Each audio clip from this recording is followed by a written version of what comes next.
Hey guys, I'm back. So I am totally not done with all my studies with my SHRM certification, but I've sort of missed making videos, so I am back. So I do want to share with you my budget for the month of October. So I'm going to do a quick recap on how I did in September. Spoiler alert, not too good. But I did already set up October, so I'm just going to go walk you through it. I was having some, I didn't have enough time to do the video like I wanted to, so I just went ahead and established my budget for the month. And now I'll just go ahead and walk you through it, and hopefully for November, I'm going to try to be a little bit more proactive about it and be able to film it. That way you can see the process there. And I'll also be setting up my 2020 budget planner. So I already have a budget book for 2020 that I'm going to be using, and I like to set that up somewhat ahead of time. So I'm going to be walking you through that. So I'm using the black Erin Condren Petite Planner Folio, and I recently got this little charm with my initial on it. So I might get all three of my initials, like the S, the C for my middle name, which is my maiden name actually, and then the B for my last name. So I don't know yet. I did really want the one that says love to plan, but I think that was a limited edition or something like that. So anyway, I missed out on that. So I have my planner folio, and it is embossed here with my initials. And then what I did was I got this idea from Julie's Plan, and I added this pocket here. This one is also from Erin Condren, so you get these large pockets, and I added my stencil. So I actually have duplicates of stencil, so I'm going to keep one set here and then one also in my life planner. And then this gold ruler came with the surprise box, the fall seasonal surprise box. So I decided to put it here because I usually need some kind of a ruler to draw a line or my dash lines or what have you. I just have a notebook. So this is just like a blank dot grid book here. I have my wellness planner, and then I have my budget planner, and then I have one of the petite planners for the last quarter of 2019. So I'm going to be getting the 4 petite planners for 2020, and I'm planning on keeping those all in one book. So I'll probably just get rid of this one and just keep these 3 here, and maybe add my meal planner, but I'm not quite sure. And I also have the I added another pocket on the back, and you can see the sticky notes fit nicely here. So, but this is not a petite budget book setup video. This is a budget video. So, but I figure I share with you on how I have this one set up. So let me walk you through on how I did in September and how I set it up, and then we'll walk through October. So just a quick thing. So I do have a list of bills here on the front page. And this is what I use to track that, to see it on a yearly basis. So I have all my bills here, and this is something that I've made. So this is actually in my Etsy shop. And this one also is my sinking fund version. So I have the list of all of my sinking funds here. Not all of them. So I have anything that has a fixed dollar amount here. But what I'm thinking is that for next year, I'm actually going to add one to this page as well, because the setup for 2019, Erin Condren did not change the layout. So it's exactly the same. So basically this page over here is exactly like this one. I think the headers are just different colors. So what I'm going to do, and I wrote myself a note here, is that I'm going to do the same sticker sheet on this page, but what I'm going to add is going to be the sinking funds that are not of a fixed amount, like clothing, vacation, holidays, and gifts, anything that I just add to on a monthly basis, just a regular amount. So that's what I'm going to do with this page here. So I'm going to flip us over to September. Okay. So here is September. So just as a quick recap, so I have 3 goals, and typically my 3 goals up here are always the same or very similar. Although I might have to rethink this. So log all transactions, prep the meals ahead of time, and stick to the budget. I was pretty good at logging all the transactions. It was a little crazy during the month, so I think I did forget a couple, but I did terrible with prepping the meals and sticking to the budget. So that gives you a little preview as to what is ahead. So then here on this side, I have my upcoming purchases, my online orders. I'm actually still waiting on the EC wall organization. I ordered it on August 14th and it is October 2nd, and it's scheduled to arrive by tomorrow. I think they had a little issue with the supplies and the materials, but I think those are back in stock. So if you're interested, I'll also link it here as well. I have my list of upcoming bills here also, and then on the bottom I just record anything that I want to sell or anything that I want to donate. Didn't get to that this month, so whatever. We'll move on.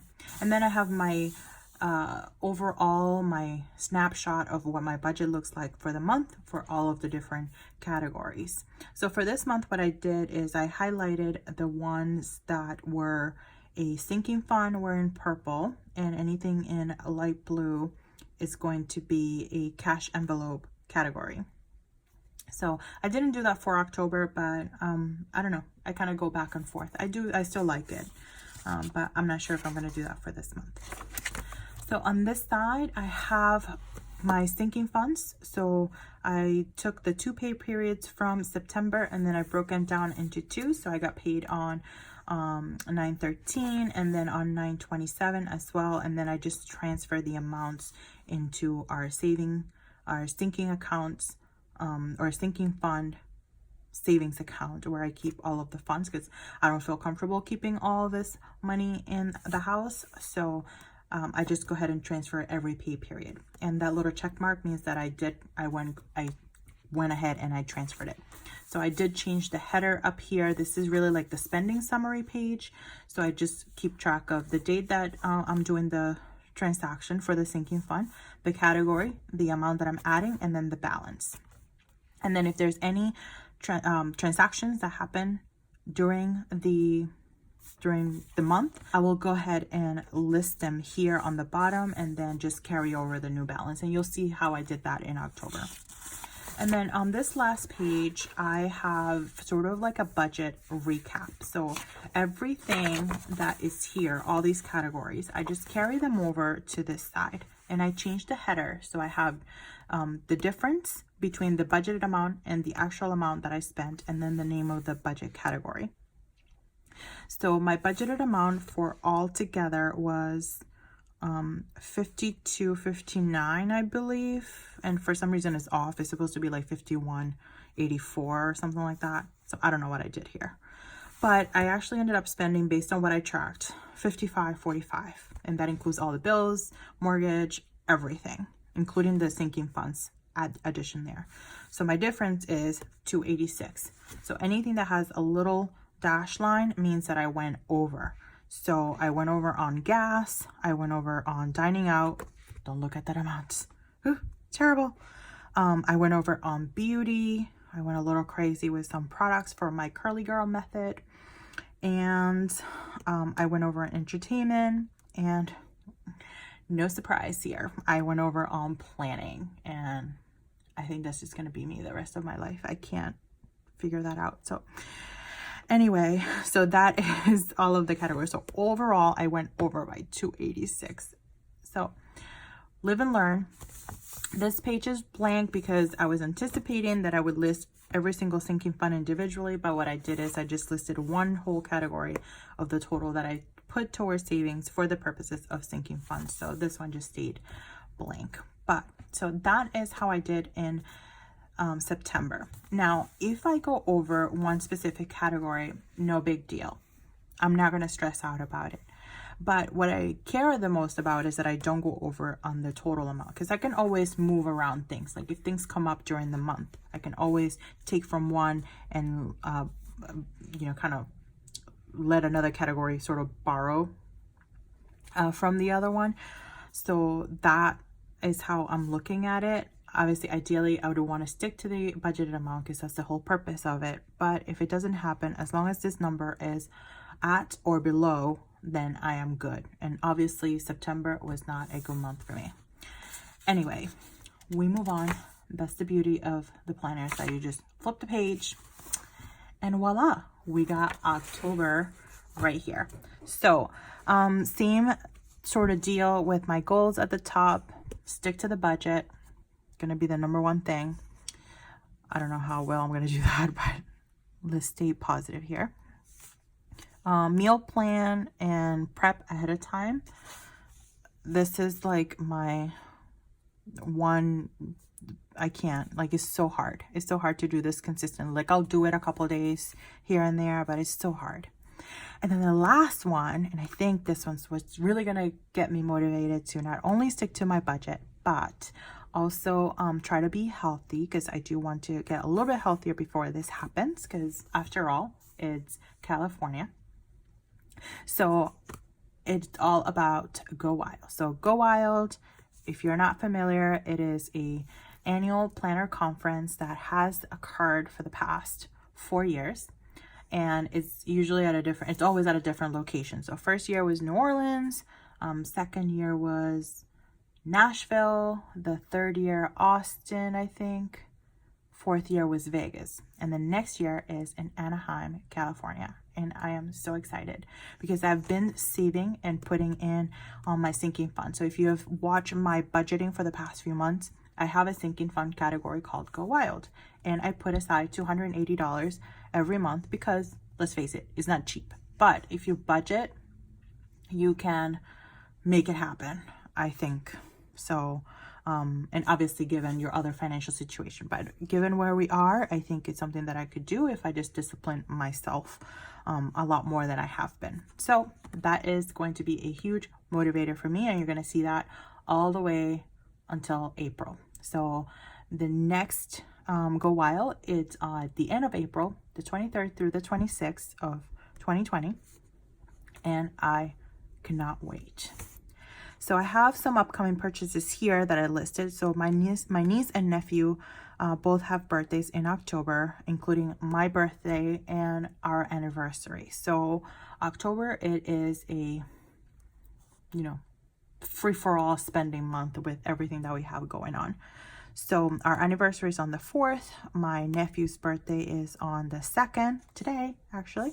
And my niece's birthday is the same day as me, on October 13th. So we have a lot of stuff. Plus we have Halloween, fall decorations, fall activities that we want to do, like go to the fair and all that stuff. Here I keep track of any online orders that I've placed. So far I've ordered some sticker sheets that I need for my shop and for myself, and then a list of upcoming bills and pretty much all the monthly bills, except I do have a sinking fund category, which is our auto insurance, coming out. So we pay our auto insurance twice a year. I think it's the state requirement. So we live in New Hampshire and we have to pay it twice a year. So in October, the 6th of October, I have a pretty big chunk going to our auto insurance. But I have the money because I've been, again, saving, putting it aside on the sinking fund. So that's great. To sell, to donate, I'm not sure yet. I have to go through the house. So if I get to it, great. If I don't worry, next time. I just like to have those there as a reminder. And then I have a great quote here. You never know what you can achieve until you try. So this is part of a sheet from Erin Condren as well that was all around Halloween, that theme, but I love that quote there. And then I have my recap of my budget, and I have my sinking fund. So I use the pay period of 9/27 to do the first sinking fund category towards the month of October. I increased it by $100 because I want to start putting more money into emergency fund. So just like nothing, it is not earmarked for anything specific other than just an emergency. So I listed everything here. So I transferred this amount over to our sinking fund, so $743. And as I mentioned, I did have some sinking fund categories that I needed to dip into in order to be able to cover all those expenses. So I had to get some gifts for my niece and nephew, and I actually have to probably transfer a little bit more because this was only his gift. So and this included the gift plus the cost of shipping it because they live out in California, and our car insurance. So my car insurance coming out on the 6th, so that's $430 that I have to deduct. So I really only have $60 on that category that I have to carry over to the next pay period. And I have clothing, so I purchased I bought some clothes that I needed, so I spent $40 on that, so I still have $80 for the next pay period. And then I have here for 10/11.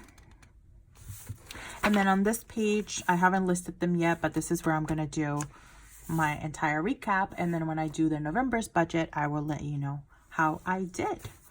So that is the budget for recap for September, budget for October. Let me know if you have any questions or comments. Feel free to leave them down below. And as always, thank you so much for watching my videos, and I'll see you next time.